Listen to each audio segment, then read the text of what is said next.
This speech is about violent crimes.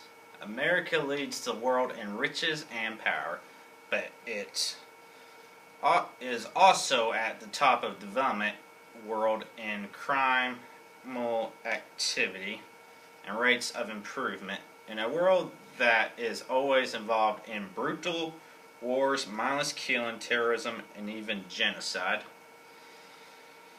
it is not uncommon to grieve over the violent state of humans who live in this world. Is almost impossible to turn on the television and not hear about violent crimes involving someone being shot, killed, or robbed. One might ask, what is a violent crime? According to the BRS, defined violent crime involve murder, rape, sexual assault, robbery, and assault.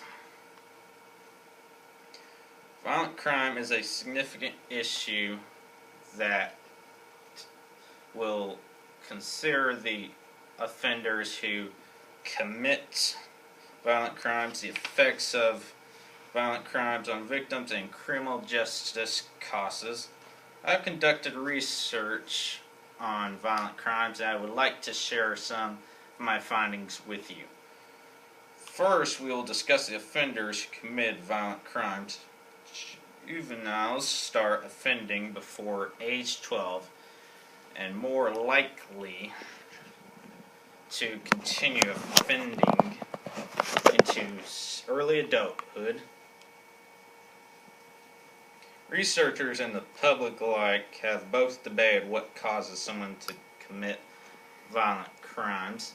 Washington believes that poverty, breakdown of family, and disconnected neighborhoods have played a part in creating the violent offender.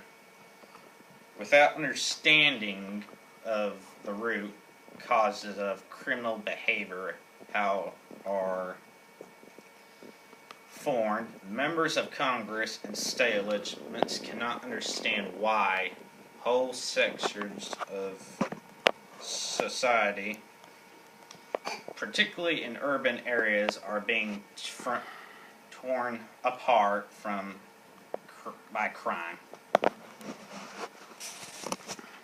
And with that knowledge, good policy making is impossible. There is no reason why a person gets so twisted and evil that they commit robbery, rape, murder with no regard for human life or the feeling of others. Blame can be placed on TV crime shows, bloody videos, bullying, school counselors, parents, weapons. However, that doesn't stop the tragedy.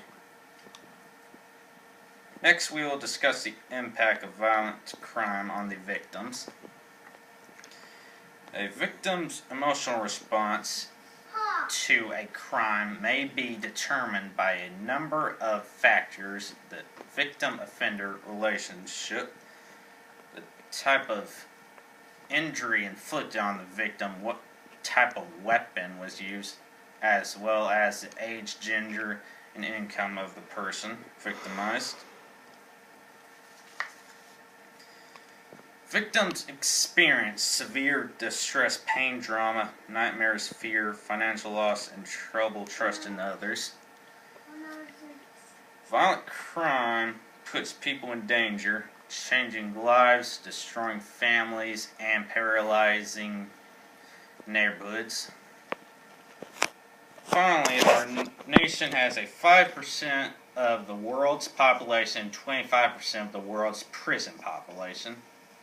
The United States in the world's most remarkable jailer, and the monetary costs of our corrections policies are staggering.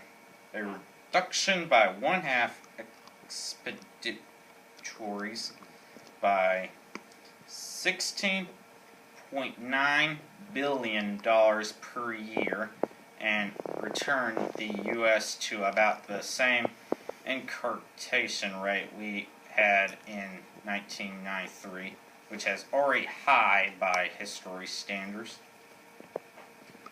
Releasing violent offenders is not the answer. The dilemma is in deciding which prisons should be released and which reforms need to be put in place to protect the public and lower the amount on money spent on the correctional system.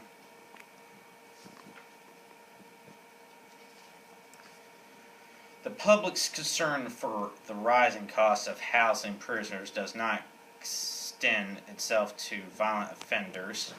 We have discussed offenders, the effect of violent crime on victims, and the high cost of housing prisoners.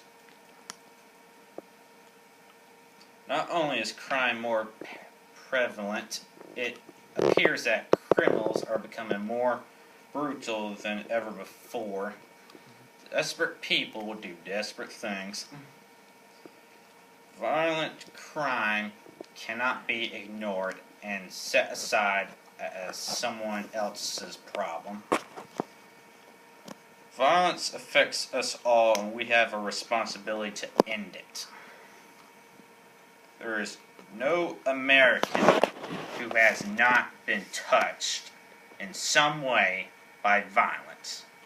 We must let our voices be heard and put an end to violence in America.